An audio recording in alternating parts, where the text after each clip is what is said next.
Class आज की हम अपनी कक्षा की शुरुआत करते हैं और आज हम बात करते हैं फ्यूचर कंटिन्यूस टेंस। कल हमने बात की थी future simple tense. Future simple tense में हमने बात की थी विल शैल प्लस वर्ब की फर्स्ट फॉर्म, जैसे वह कक्षा में आएगा, he will come in class. वह गाना गाएगा, he will sing a song. मतलब विल और शैल के साथ हमने सेंटेंसेस बनाए थे। विल का प्रयोग कहाँ होता है, शैल का प्रयोग कहाँ होता है, पहले आपको बताया गया था। आई और वी के साथ शैल आता है, आई एंड वी। आई मीन्स होता है मैं और आई का प्लूरल हो गया वी, मतलब हम। यानी आई का प्लूरल किसे कहते हैं, वी को कहते हैं, आई और वी। तो आई और वी के साथ क्या लगता है, शैल लगता है। और जो शेष करता है, बाकी करता है, उन सब के साथ क्या लगता है, विल लगता है। ये हमने कल बात की थी कौन से टेंस में, फ्यूचर सिंपल टेंस में। आज हम बात करेंगे दूसरा फ्यूचर का है future continuous tense. Future continue का मतलब होता है जारी रहना। फ्यूचर कंटिन्यूस टेंस कोई भी कार्य, फ्यूचर मतलब होता है भविष्य और कंटिन्यूज मतलब होता है जारी रहना।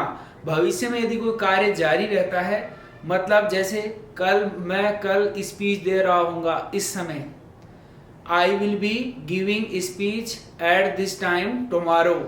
मैं इस समय कल स्पीच दे रहा हूँगा, उस सेंस में हम इसका प्रयोग करते हैं। तो आइए हम बात करते हैं। सबसे पहले इसकी पहचान की बात करें। आइडेंटिटी क्या है इसकी, इस टेंस की, इसकी पहचान है रहा होगा, रही होगी, रहे होंगे। गा रहा होगा, गा रही होगी, गा रहे होंगे।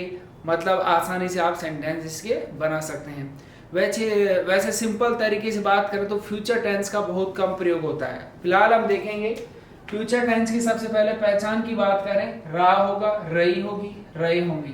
एडवर्ब्स हैं व्हेन, दिस, व्हेन मतलब जब, दिस टाइम टुमारो इस समय कल, अगर मंथ, ईयर ऐड कर सकते हैं। टुमारो में this time month, this time year, और दीज डेज नेक्स्ट ईयर, इन दिनों अगले साल। जैसे इन दिनों अगले साल राजस्थान में बरसात हो रही होगी, तो उस सेंस में हम इसका प्रयोग करते हैं। तो ये दीज डेज का मतलब होता है इन दिनों, नेक्स्ट ईयर मतलब अगले साल। स्ट्रक्चर की बात करें तो स्ट्रक्चर है सब्जेक्ट, आई और वी आ जाए तो क्या लगाएंगे, शैल लगाएंगे। और बाकी के जो शेष करता है, बाकी जो बच गए, उन सब के साथ क्या लगता है, विल लगता है। आसानी से इसके बारे में आप बात कर सकते हैं।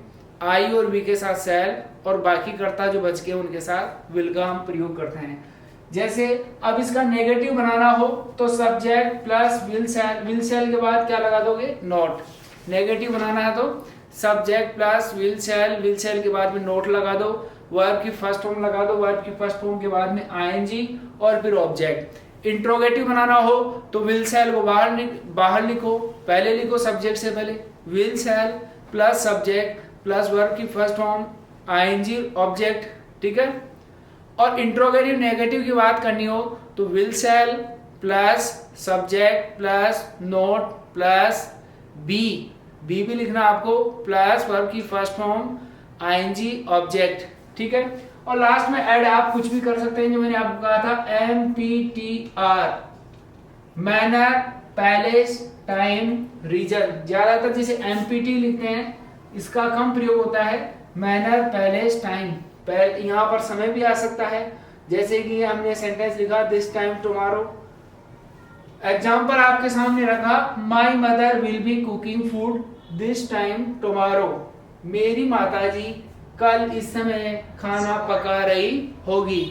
तो उस सेंस में भी हम इसका प्रयोग करते हैं। तो हमने फ्यूचर कंटिन्यूस टेंस की बात की, और फ्यूचर कंटिन्यूस टेंस में जैसे हम एग्जांपल और वो बनाए, these days, next month it will be raining in Rajasthan, when I get home my dog will be sitting at the door waiting for me. तो और भी इस तरह हम एग्जांपल बना सकते हैं, this time tomorrow I shall be teaching in the class. इस समय कल मैं कक्षा में पढ़ा रहा हूँगा, ठीक है।